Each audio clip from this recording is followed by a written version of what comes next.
Happy Halloween everyone! Tonight we're going to be diving into something a bit different. Have you ever thought about the most frightening powers within Bleach? Well, in this video you're going to be grateful that these powers do not exist in our world, as I'll be ranking the 10 most horrifying abilities in all of Bleach. I'm not talking about who's the strongest or who wins most of the fights or which Bankai is the worst or the best. This is about pure terror. Kubo really wasn't holding back when he thought up some of these abilities. He's delved into cosmic dread, body horror, psychological warfare, and the kind of existential dread that makes you question everything about your own life. So grab something to hide behind, because we're starting with visceral nightmare fuel and working our way up to powers that will make you beg for your opponent to end your life. Let's kick things off with the number 10 spot, which goes to Xylopero Grand's the 8th ranking Espada and his Resurrection Fornicarus. This literally translates to "you will fornicate." When this pink-haired mad scientist releases his Zanpakuto by swallowing it whole, his lower half transforms into a mass of purple tentacles,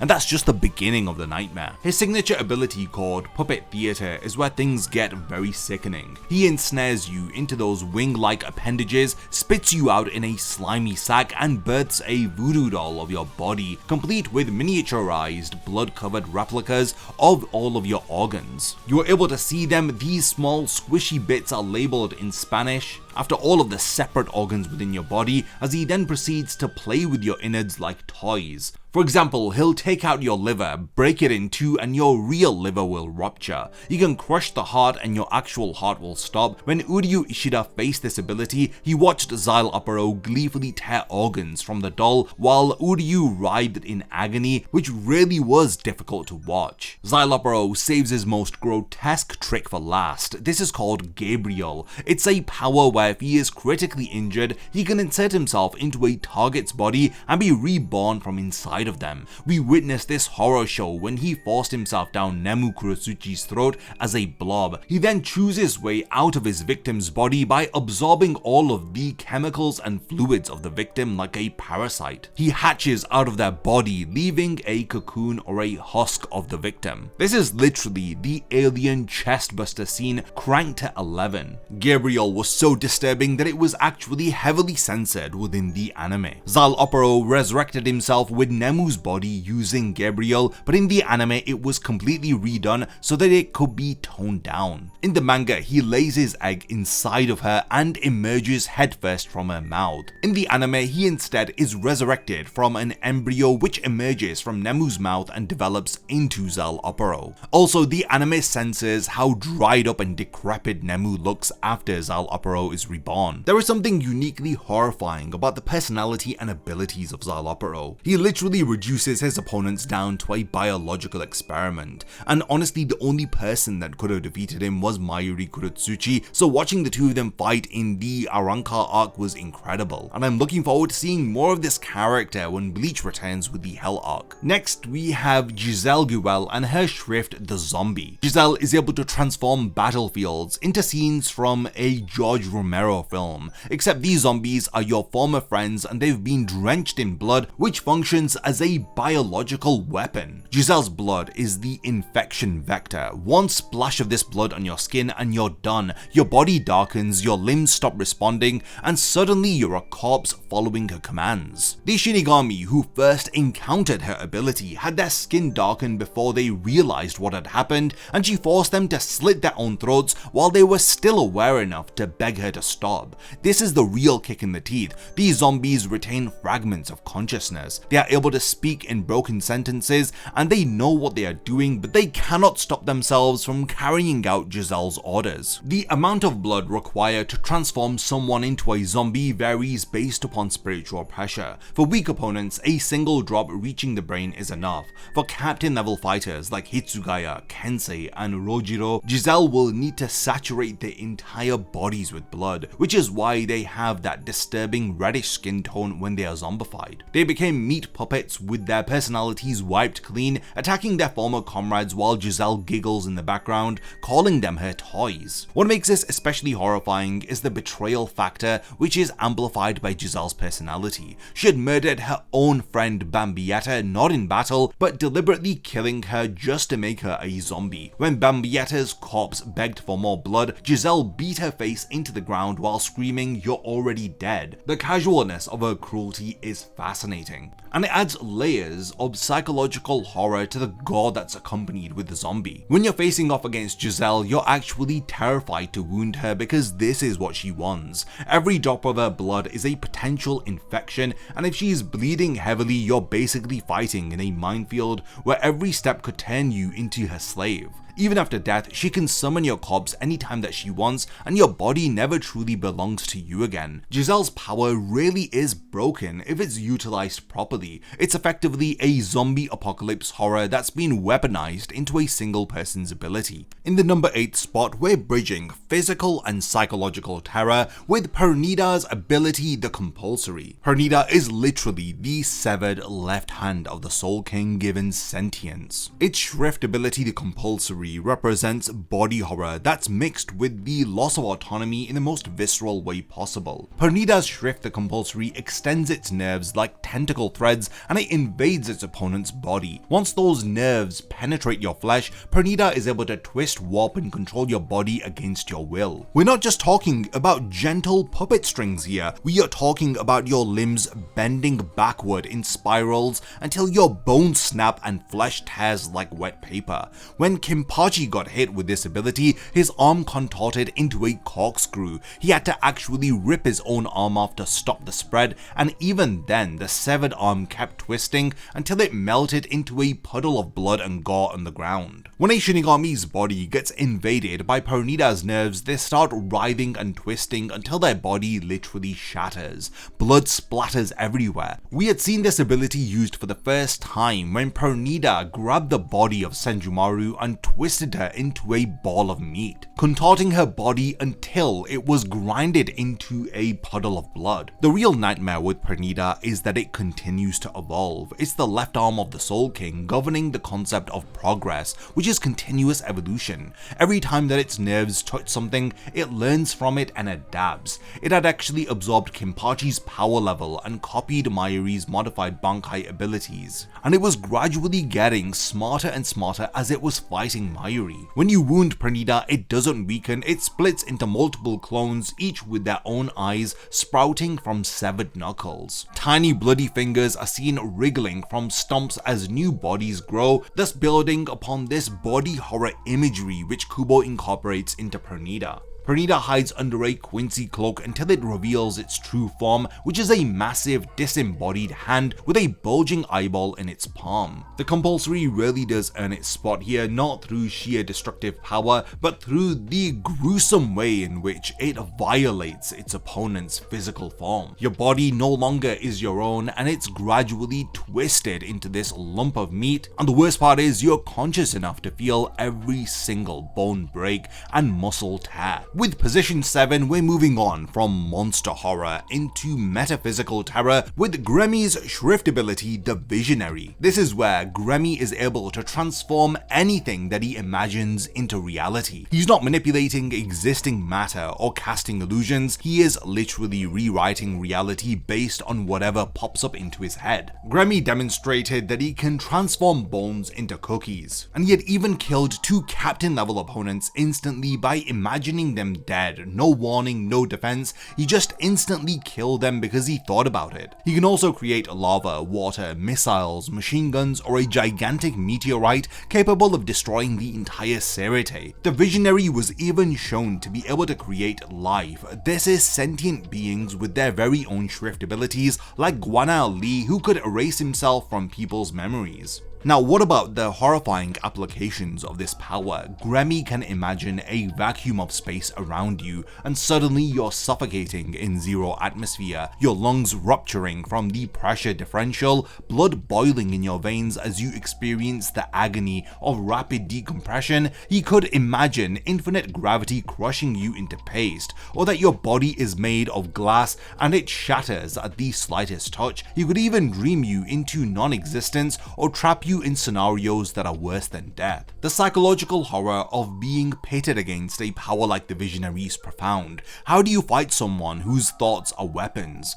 You can't predict what's coming because it's limited only by his imagination. One moment you're on solid ground, the next moment that ground is lava, or you're suddenly in outer space, or your weapon has turned into rubber. With Gremmy, there is no pattern to learn, no weakness to exploit, beyond hoping that his attention wanders. And if Gremmy imagines himself to be invulnerable, well, this is going to be the reality now until he forgets to maintain it. Gremmy's true form adds a layer of horror to his character. His body is actually just a vessel created by his power. His real self is a disembodied brain in a protective casing. So you're fighting a literal brain that can manifest any nightmare that it conceives. There's an element of existential dread when you realize that the kid in front of you isn't even real. It is just a thought that's been given form by something which exists as pure consciousness. Physics, biology, logic, they're all meaningless when imagination is able to trump reality. In the number 6 spot, we have the Bankai of Head Captain Yamamoto Zankan Otachi. This power brings the apocalyptic horror of hell manifested into reality. When Yamamoto releases Zankan Otachi, the temperature around him reaches 15 million degrees Celsius, equivalent to the core of the sun. The air itself ignites, moisture evaporates instantly, and anyone who is too close begins to char and combust spontaneously. Zankan Otachi has 4 parts to its ability, but the one that I want to focus on for this video is Zankan Otachi South. This is where Yamamoto can summon an army of the dead, every warrior that he's ever killed, risen as a charred, burning corpse, still wielding their weapons. Imagine facing your fallen comrades that Yamamoto had defeated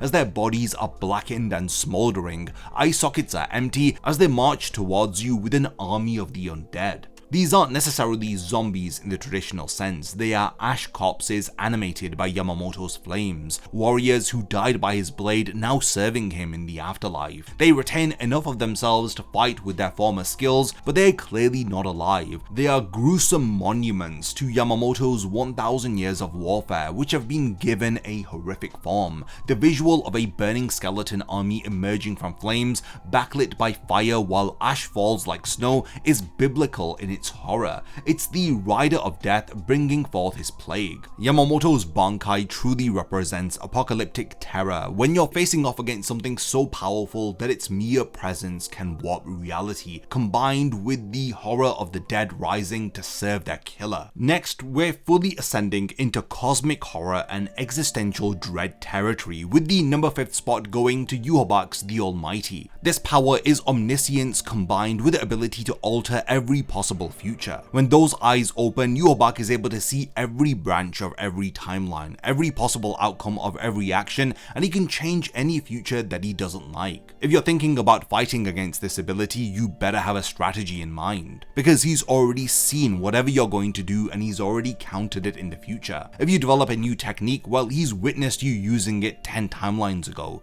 You sacrifice yourself to create an opening for your ally, well, he's already altered the future where that sacrifice had mattered. Every trap, every feint, every desperate gambit, he's already experienced them all, and he's already picked out that specific timeline where your strategy will not work against him. Yhwach had absorbed Mimihagi, the right arm of the Soul King, which governs stagnation, and he also consumed the Soul King himself, but the Almighty is what makes him truly terrifying. It's the power of inevitability. When Yhwach tells you that you're already dead, he's not making a threat, he's stating an observable fact about a future that he's already seen seen and selected. Imagine the psychological fear of fighting someone who's essentially omniscient. It's truly crushing. How do you maintain hope when the enemy knows every move before you make it? Even Ichigo's Bankai was broken before he could use it, not because Yhwach was physically stronger, but because he simply looks at the future where Ichigo uses his Bankai and destroys it preemptively. Weapons shatter before they are even drawn. Attacks fail before they are launched. Victory is impossible because Yhwach has already deleted every timeline where he loses. Yhwach can even implement body horror with the Almighty, as he can alter your body in the future. Suddenly your arms are broken, your weapon is shattered, your abilities are nullified, all because he can rewrite the future where those things were intact. The Almighty represents a specific flavor of horror, which is the dread of futility. It's knowing that no matter how hard you try, how smart you are, how powerful you become, the outcome has already been decided by someone who exists outside of causality. Yhwach isn't just gonna kill you, he's gonna erase your potential, all of the possibilities that you've imagined, and any hopes that you have for the future can be kissed goodbye. And the worst part is, he does it with the indifference of somebody who is peeling a banana and throwing the skin away which he doesn't need. You're not even a real threat to Yhwach, you're just one of the infinite variables that he has control over. We now move on to conceptual horror with the number 4 spot, which belongs to Baragon, the former king of Hueco and his ability Respira. This is a power that personifies death itself through accelerated aging and decay. This isn't just a rot everything power, it is a form of weaponized time. Respira takes on the form of a black miasma which radiates from Baragon in waves, so anything that this aura touches will immediately begin to age and decay. We're not talking about normal aging, we're talking about rapid, catastrophic degradation. Swords will rust and crumble to dust within seconds. Barriers will crack and shatter, flesh will wither and it will rot off of the bone. We saw this with Hachi's arm, which aged thousands of years within an instant. The skin had turned grey, wrinkly, and it had desiccated before completely dissolving. The bone underneath turned brittle and crumbled into powder. The true horror of Respira is the inevitability. You cannot block it because your defense will rot away. You can't outrun it because time catches everyone eventually, and you cannot even touch Baragon himself because he's wrapped in his own temporal field. Anything approaching him ages before it even reaches him. He's the Grim Reaper turned into reality, walking around in a cloak of compressed mortality, and everything within his presence will die. Respira isn't going to kill you instantly. You're gonna watch your body decay. You'll feel your skin wrinkle and sag, your muscles will atrophy, your bones will become brittle, your eyes will cloud over as cataracts form, and your joints will seize up with arthritis. Your organs shut down one by one. It's every fear of growing old and dying, which is weaponized into a torture method. You're going to experience decades or centuries of aging within a matter of minutes, and you're going to be conscious throughout all of it, watching yourself rot away. Baragon represents the horror of mortality itself. No matter how strong you are, how fast or how smart, time eventually comes for everyone. We're now moving into the territory of the top 3 most terrifying powers. And in the 3rd spot, we have Asnod's The Fear Shrift ability. While every power that we've discussed so far attacks your body or your future, the Fear attacks your mind directly, as it induces a primal, uncontrollable terror which bypasses all logic, willpower, and reasoning. The Fear itself is manifested through Asnod's thorns. His Volständig covers everything in those barbed spikes, and a single prick and you're infected with microscopic fear-inducing thorns which burrow into your skin and spread throughout your body. Once infected, you experience your absolute worst nightmares. This isn't metaphorical, it is literal. The Fear manifests whatever terrifies you the most as vivid hallucinations that your brain interprets as completely real. When Byakuya got hit with the Fear, he witnessed Rukia decaying in front of him, her skin rotting, her flesh falling off in chunks, her eyes clouding over. He saw flies and maggots crawling under his own skin. He experienced every fear that he'd ever repressed, about losing his loved ones, about weakness, about failure. He suffered all of this simultaneously, and he was unable to escape from it. Remember, this is Byakuya Kuchiki that we are talking about, one of the most composed and disciplined Shinigami within the Soul Society. He was reduced to a wide-eyed panic, and he was trembling in fear. The sadistic brilliance of the Fear is that it's tailored to the victim. Asnod doesn't choose what you fear. Your own mind does that for him. Your deepest phobias, your worst nightmares, your most terrible what-if scenarios will all bubble up and become a reality.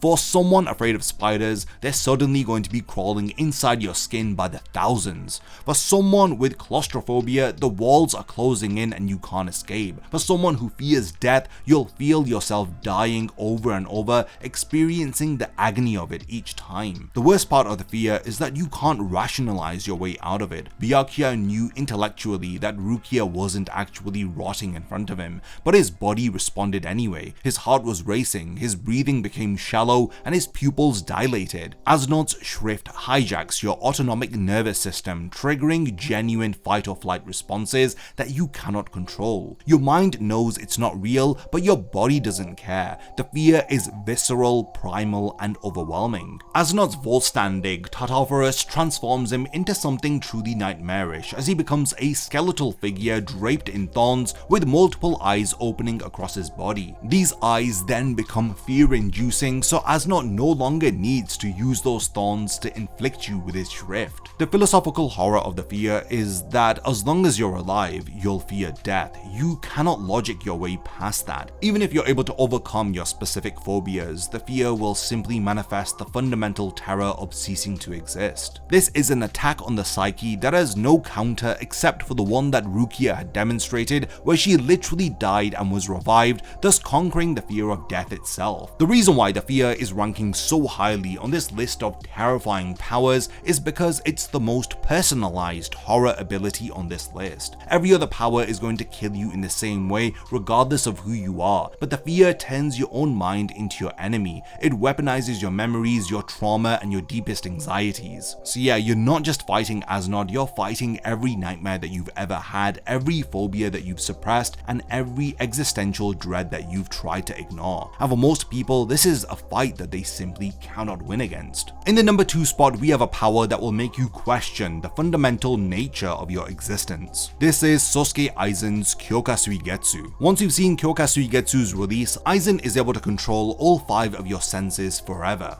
Everything you see, hear, smell, taste, and touch can be a lie curated by Aizen. Your captain giving orders could be Aizen in disguise. The wound that you think you inflicted on him might have actually been on your own ally. Even your perception of time can be manipulated, so what feels like seconds could be hours or vice versa. The true genius and horror of Kyoka Suigetsu is that you can never know when you're being deceived. Aizen doesn't need to constantly manipulate your senses. The mere possibility that he might be is enough to drive you paranoid. When you're up against this power, you're going to be wondering, is this real? Am I being manipulated right now? Is the enemy I'm fighting actually the enemy? During the fake Karakura Town arc, the Gotei 13 had launched an assault against Aizen, but in reality, they were up against Momo Hinamori. During the 1000-Year Blood War arc, Aizen manipulated even the Emperor of the Quincy Yhwach as he distorted his perception of time. Even during the end of the 1000-Year Blood War arc, Aizen used Kyoka Suigetsu to deceive Yhwach to make him think that he was fighting against Ichigo and Renji, when in fact it was only Aizen that he was up against. So if even the Almighty, a power to literally see and alter all timelines, can be fueled by Kyoka Suigetsu, then what chance does anyone else have? The existential horror of this ability is profound. Your reality is no longer objective, it's subject to Aizen's whims. The most basic human experience, perceiving the world around you, has been compromised. You cannot trust your eyes, ears, your sense of touch, as the ground beneath your feet might not be there. The ally at your back might be an enemy. Your victory might be an illusion concealing your defeat.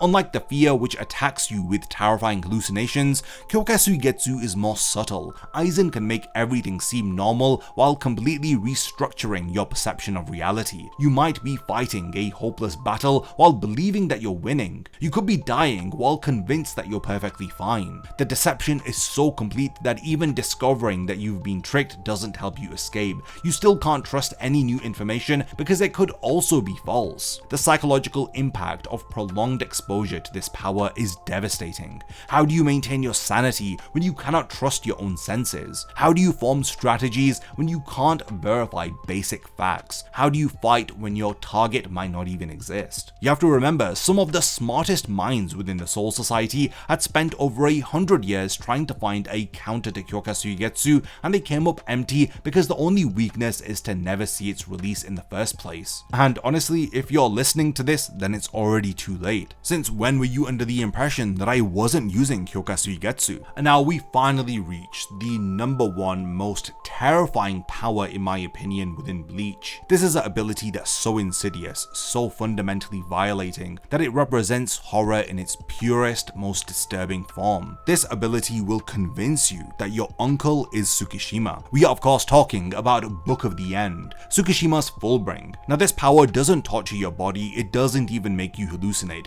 Instead, it does something far worse. It retroactively inserts Tsukishima into your past. When his sword touches you, your memories rewrite themselves. Suddenly, Tsukishima has always been there. He was your uncle, your mentor, your confidant, your friend, somebody that you cannot live without. What are you talking about? This man had saved your life countless times. He's been by your side for years. You suddenly remember all of this in real time, and these fake memories which feel wrong suddenly integrate seamlessly into your history. You remember specific conversations that you had with Uncle Tsukishima. Remember the time he helped you to ride a bike, when he helped you to rescue Rukia, when he went to Hueco Mundo with you and helped you against Ukiura. Or how could you forget when he was there for you during the fake Karakura Town arc and he helped you to beat Aizen? Your brain creates an entire history of interactions which just never happened. All of this feels absolutely real because as far as your memories are concerned, Uncle Tsukishima is a real thing. When Orihime and Chad got hit with the Book of the End, they turned against Ichigo without hesitation because from their perspective, Tsukishima was their longtime ally and Ichigo was the one who was acting weird. Orihime's shield protected Tsukishima from Ichigo's attack, the same shield that Orihime has used to protect Ichigo in the past. It wasn't that Orihime was being mind controlled. Her memories were genuinely telling her that Tsukishima was the person who needed to be protected. Now here's where the horror of the Book of the End becomes unbearable. Everyone around you is affected by this ability. Your friends and family all remember Tsukishima being a part of your collective history. You're the only one who knows the truth, but you can't prove it because their memories are real to them. You try to tell your sister that this stranger is dangerous and she looks at you confused because he's Uncle Tsukishima. He's been coming to family dinners for years, don't you remember? Even some of you who are watching this video won't believe me, but Uncle Tsukishima is not the nice guy that you think he is. The isolation that you'll feel with the Book of the End will create a soul-crushing situation. Your entire support system has been corrupted and turned against you. The people that you trust the most are now your enemy. Your loved ones think that you're having a mental breakdown because you're forgetting someone who supposedly was always there. The Book of the End will make it so that you can't rely on anyone because from their perspective, you're the one who's in the wrong. You're alone in a reality that everyone else shares except for you. Tsukishima doesn't even need to kill you, he just needs to wait. Your friends and family will believe that you're going mentally insane as you're attacking a beloved friend. They will restrain you for your own good. You'll be forced into therapy for the delusions, and even your enemies might defend Tsukishima because he's inserted himself into their memories as an ally. The entire world's perception of reality has been rewritten, and you're the only one who remembers how things actually were. Just imagine being trapped in a nightmare where everyone you love remembers a lie, where your entire past has been rewritten, where your sense of self has been violated in the most intimate way possible. Honestly, I cannot imagine that happening because Uncle Tsukishima has always been there for me. He even helped me to write and edit this video that you're watching now. We've now reached the point of the video where I want to hand over the discussion to all of you. What are your thoughts about the 10 most terrifying powers within Bleach? Do you agree with the list that me and Uncle Tsukishima have come up with here, or have you got your own personal list of the 10 most terrifying Bleach powers? I'd love to know all of your thoughts, so continue the discussion in the comments. And lastly, thanks for making it to the end of this one, and I look forward to seeing you in my next video.